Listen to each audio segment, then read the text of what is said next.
Hello everyone, today I will tell you how to report an accident to Oregon DMV 2025. I will guide you step by step.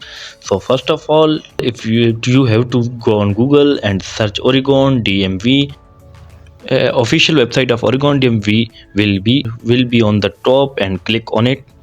After clicking on it, it will lead you to the official website of the Oregon DMV.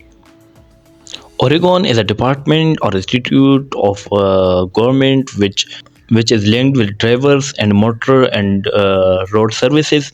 So if you have got an accident or any damage to the property or personal or injuries worth more than 2005 worth 2500, you can go to their form, click on the form options. It will redirect to you to the different forms categories.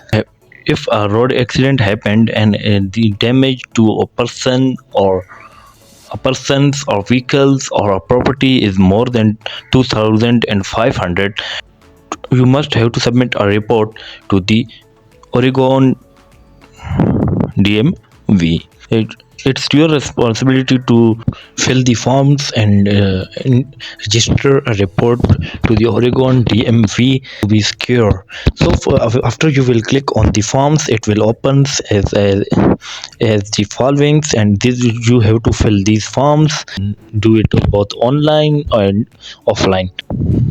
You have to enter each and every details about the accidents and the related information, and you can also download the forms by clicking on the download options about the forms. Thanks for watching.